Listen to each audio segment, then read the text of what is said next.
زمانہ کے مشہور بزرگ حضرت خواجہ قطب الدین بختیار کاکی رحمت اللہ تعالی علیہ، ان کے متعلق بیان کیا جاتا ہے کہ جب ان کی وفات ہونے لگی تو وہ اپنی وفات سے پہلے کچھ وقت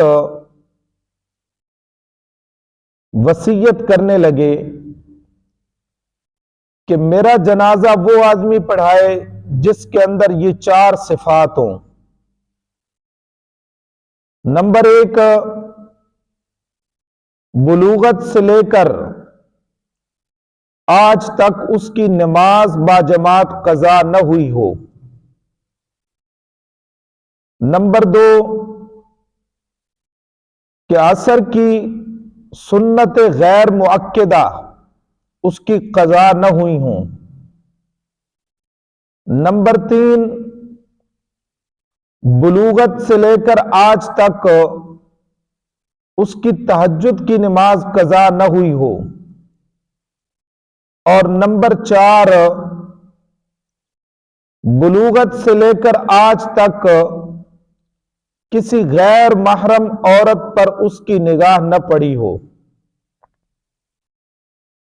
تو جب حضرت خواجہ قطب الدین بختیار کاکی رحمت اللہ تعالی علیہ کی وفات ہو جاتی ہے، جنازہ رکھا ہوا ہے، جنازہ گاہ میں بڑے بڑے امراء اور بڑے بڑے اللہ والے موجود ہیں، اور بار بار یہ اعلان کیا جا رہا ہے کہ حضرت خواجہ رحمت اللہ تعالی علیہ کی یہ وصیت تھی کہ جس آدمی کے اندر یہ 4 صفات ہوں وہ میرا جنازہ پڑھائے۔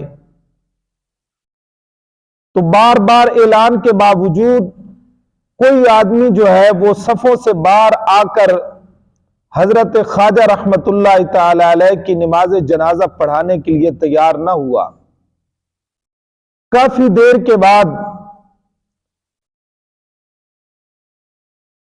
وقت کے فرما روا حضرت سلطان شمس الدین التمش رحمت اللہ تعالی علیہ صفوں کو چیرتے ہوئے باہر نکلے۔ یہ حضرت خواجہ قطب الدین بختیار کاکی رحمت اللہ تعالی علیہ کے مرید تھے اور وقت کے فرما روا اور بادشاہ تھے۔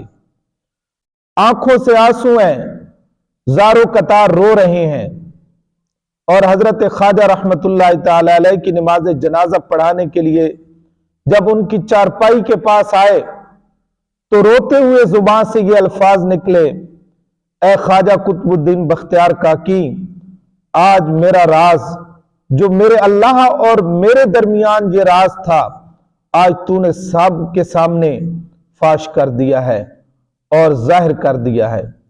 یہ تھے اللہ والے، یہ تھے وقت کے فرما روا، یہ تھے بادشاہ کہ جن کی تہجد کی نماز تک، تہجد کیا، جن کی عصر کی غیر مؤکدہ سنتیں جو ہیں وہ قضا تک نہیں ہوئی تھی۔ اللہ تعالیٰ کی ذات ہمیں بھی قرآن و سنت کے مطابق صحیح عمل کرنے کی توفیق عطا فرمائے۔